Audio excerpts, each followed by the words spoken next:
Hello and welcome to SPMIS Academy. Today we will analyze important newspaper articles of 14th March 2022.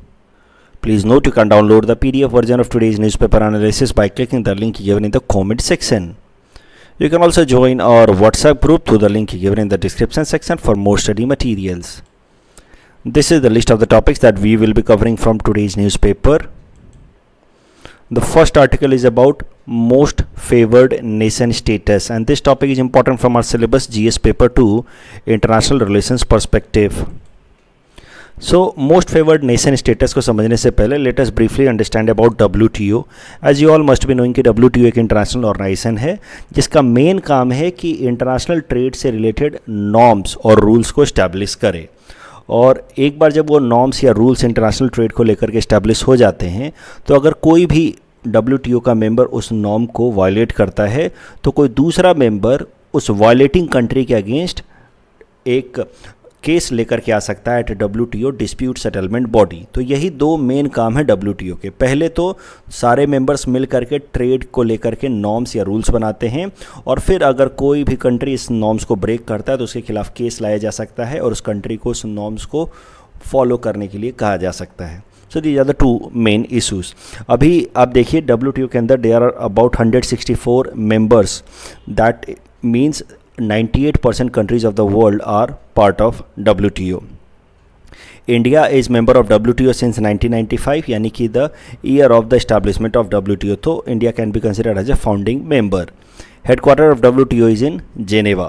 अब ये जो article है that is related with most favoured nation principle of WTO. वैसे तो WTO में कई सारे और प्रिंसिपल्स भी एक नॉर्म की तरह इस्टेब्लिश किए गए हैं, बट लेट अस ब्रीफली सी कि most favoured nation principle of WTO है क्या. तो इस प्रिंसिपल के हिसाब से हर एक कंट्री को, जो भी ये 164 मेंबर्स हैं, अगर इनमें से कोई एक मेंबर किसी एक कंट्री को जो भी ट्रेड रिलेटेड उनके लिए रूल्स बनाता है या जो भी एग्जेम्पशंस देता है, तो उसको वही एग्जेम्पशन, वही रूल बाकी सारे देशों के लिए भी रखना है. इस बात को ध्यान से समझिए. अगर आप नहीं समझते हैं मोस्ट फेवर्ड नेशन का प्रिंसिपल ऑफ WTO, तो ये जो नाम है itself it can be misleading. ये नाम सुन करके आपको लगेगा कि कोई एक मेंबर किसी एक पर्टिकुलर मेंबर को स्पेशल ट्रीटमेंट दे सकता है, सुन करके ऐसा लगेगा, लेकिन ऐसा है नहीं. अकॉर्डिंग टू दिस प्रिंसिपल, अगर एक कंट्री, मान लीजिए इंडिया, अगर वियतनाम को लेकर के या वियतनाम के साथ कोई भी हम स्पेशल ट्रेड के नॉर्म सेट करते हैं जिससे हम वियतनाम को कुछ बेनिफिट्स दे रहे हैं, तो यही बेनिफिट हमें बाकी सारे WTO के मेंबर्स को देने होंगे. यानी कि there can not be any one particular और few particular favourite countries. If you extend a special treatment to one, you have to extend the same special treatment to all other member countries of WTO. So treat every member country equally. You cannot grant favor to any particular country. A country has to give same treatment to all other partners who are members of WTO.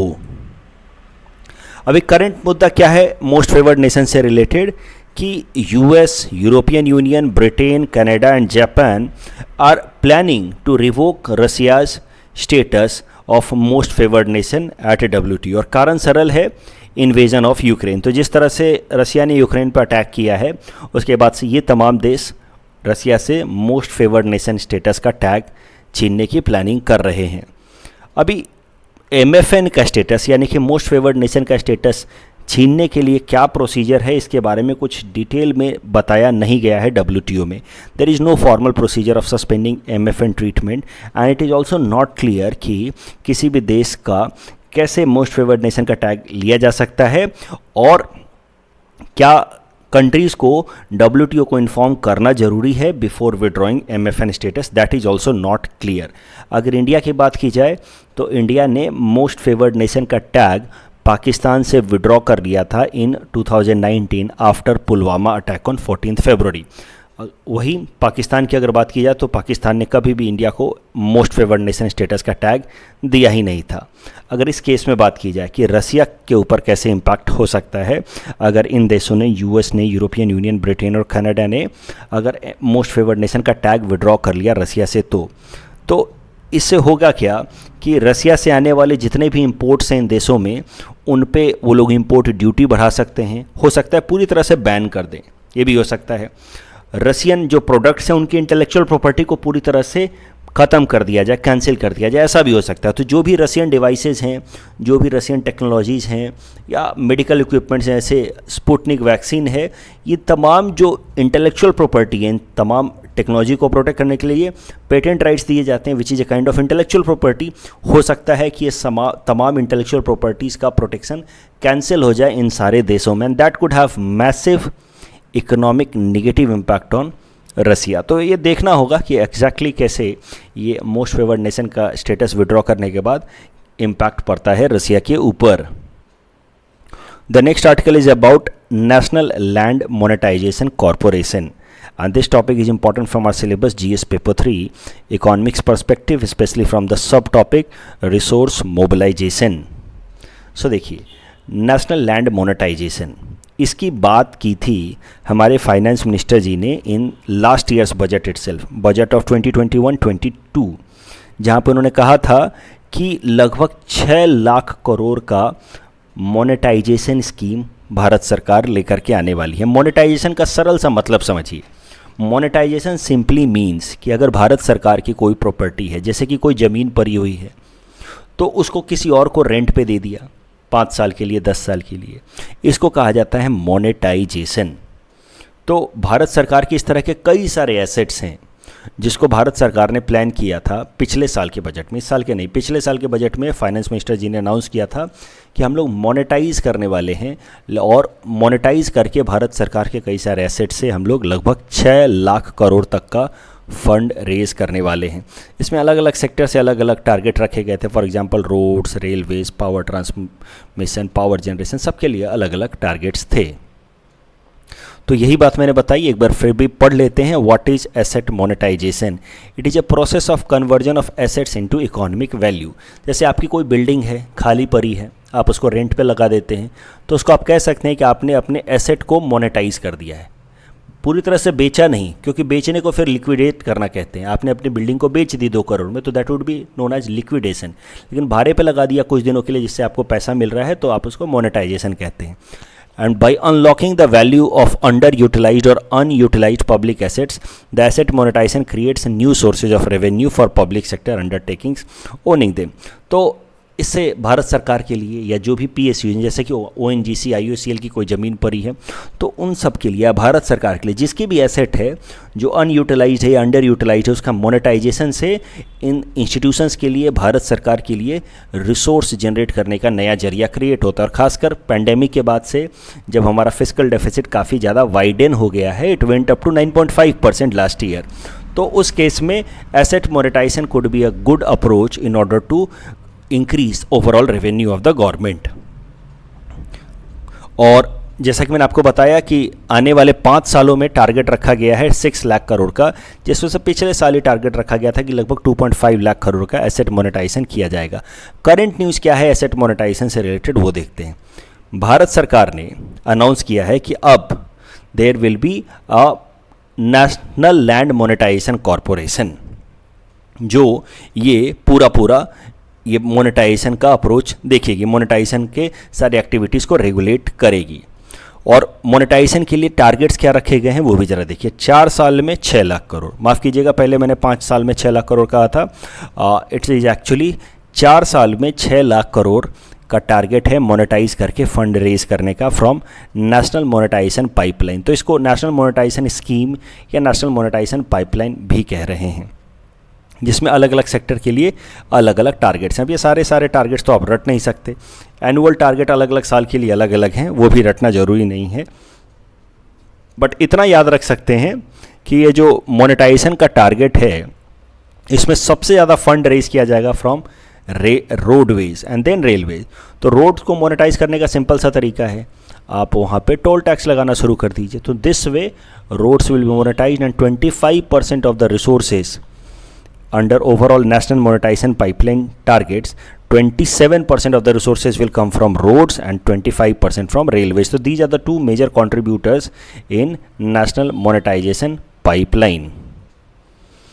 अभी जैसा कि मैंने current news बताया कि national monetisation pipeline या scheme पिछले साल भारत सरकार ने अनाउंस कर दिया था, उसको इम्प्लीमेंट करने के लिए भारत सरकार ने सेटअप किया है नेशनल मोनेटाइजेशन कॉर्पोरेशन।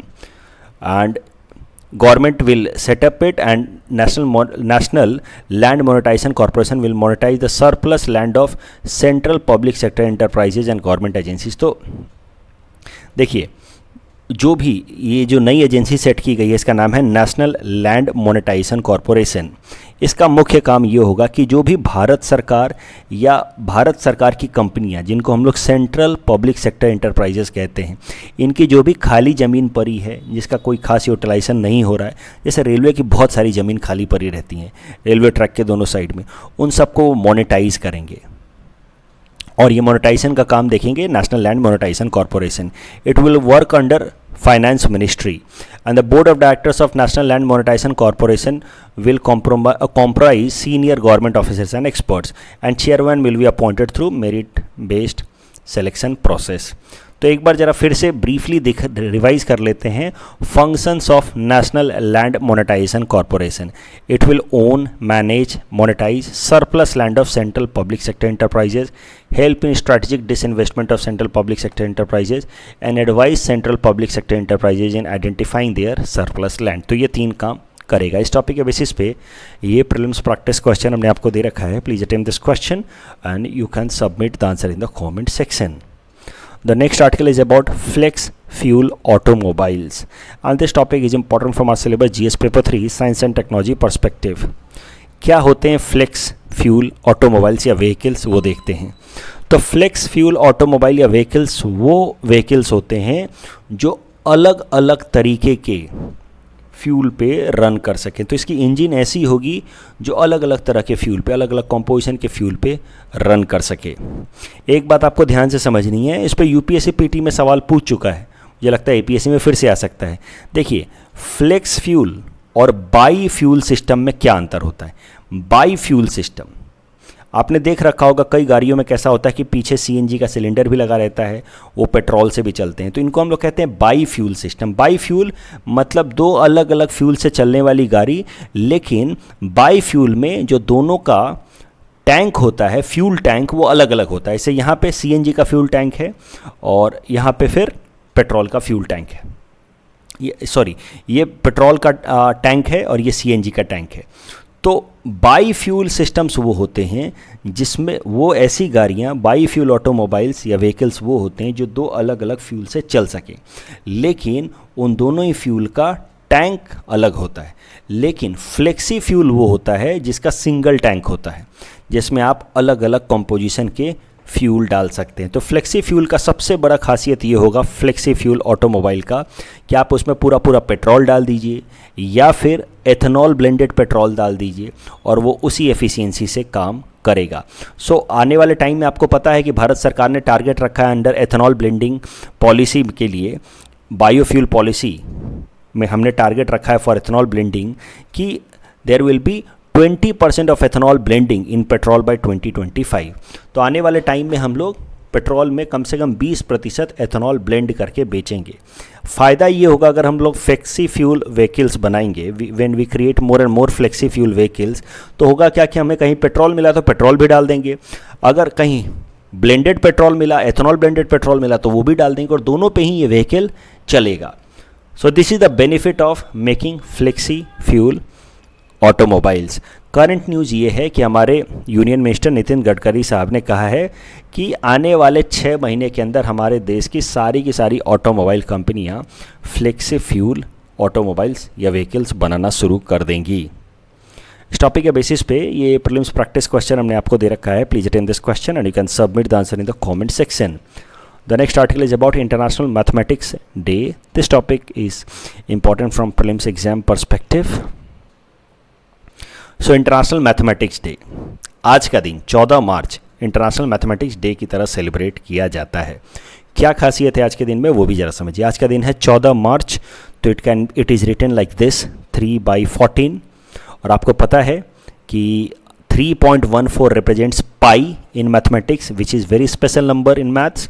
और इसी कारण से इस 14 मार्च के दिन को हम लोग इंटरनेशनल मैथमेटिक्स डे मनाते हैं. पाई का सिग्निफिकेंस तो आप समझते ही हैं. Pi represents the ratio of circumference of a circle and its diameter. तो ये सर्कल का सरकमफेरेंस को अगर आप इसके डायमीटर से डिवाइड कर दें तो जो वैल्यू निकल के आती है उसको हम लोग कहते हैं पाई. That is 3.14159। जिन स्टूडेंट्स ने इस साल APSC प्रीलिम्स दिया था उनको याद होगा कि APSC प्रीलिम्स के सेकंड वाले CSAT पेपर में आपसे सीधा सीधा पाई का एग्जैक्ट या मोस्ट अप्रोप्रिएट वैल्यू उन्होंने पूछा था। So the correct answer would be 3.14159। ये 14th March has been celebrated as pi day since 1988, लेकिन 2020 से इंटरनेशनल मैथमेटिकल यूनियन ने इसको इंटरनेशनल मैथमेटिक्स डे की तरह सेलिब्रेट करना शुरू कर दिया। 2022 का यानी कि इस साल का थीम है मैथमेटिक्स यूनाइट्स। 14 मार्च को और भी कुछ इंपॉर्टेंट इवेंट्स हुए हैं। For example 14th March is birthday of great physicist Albert Einstein. 14th March is also death anniversary of great cosmologist Stephen Hawking. तो ये हैं 14th मार्च के अलग अलग इम्पोर्टेंस, लेकिन 14th मार्च इनके बर्थडे या डेथ एनिवर्सरी के कारण नहीं मनाया जाता है। 14th मार्च को इंटरनेशनल मैथमेटिक्स डे इसलिए मनाया जाता है क्योंकि it is written like 3/14 which represents pi. अगर हमारे देश की, इंडिया की बात की जाए तो हमारे देश के अंदर नेशनल मैथमेटिक्स डे मनाया जाता है 22 दिसंबर को, which is birth anniversary of India's greatest mathematical genius Srinivasa Ramanujam साहब। आपको मैंने बताया कि पिछले साल APSC CSAT पेपर में पूछा था current value of pi, that is 3.1415।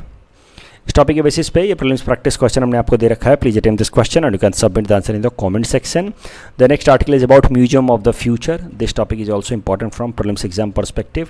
Museum of the future एक आर्किटेक्चरल मार्वेल कह लीजिए, एक बिल्डिंग है जो दुबई में बनाई गई है और इसको म्यूजियम ऑफ द फ्यूचर इसलिए कहा जा रहा है क्योंकि एक्चुअली में ये 2071 में दुबई कैसा दिखेगा उसको डिपिक्ट करने की कोशिश करेगा। So it is futuristic in nature. 2071 इसलिए क्योंकि 2071 में दुबई के 100 साल पूरे हो जाएंगे एज द करेंट रीजन। तो the current modern political system, तो 1971 से 2071 तक में 100 साल में एग्जैक्टली 2071 में दुबई कैसा दिखेगा, क्या क्या वहाँ पे टेक्नोलॉजीज होंगी, उसको डिपेक्ट करने की कोशिश की गई है in this museum of future. तो it is innovative futuristic ideology, services and product जो फ्यूचर में आने वाली हैं उनको यहाँ पे दिखाने की कोशिश की गई है। इसमें ज़्यादातर इस्तेमाल ऑफ कोर्स आर्टिफिशियल इंटेलिजेंस का किया गया। तो एक बार ज़रा देखते हैं कि म्यूजियम ऑफ फ्यूचर दिखता कैसा है, इसमें क्या क्या चीज़ें, क्या क्या टेक्नोलॉजीज 2071 तक हमें दुबई में देखने को मिल सकती हैं।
ये म्यूजियम ऑफ द फ्यूचर को इनाग्रेट किया गया ऑन 22 फरवरी 2022। ये डेट स्पेशल इसलिए है, इस दिन को इसलिए इनाग्रेट किया गया क्योंकि it is a palindrome date. Palindrome simply means word, a number और a phrase that reads same as backward और forward.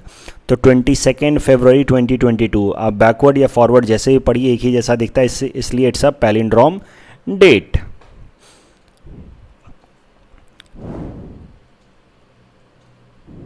That's all from our side for today. Thanks for watching.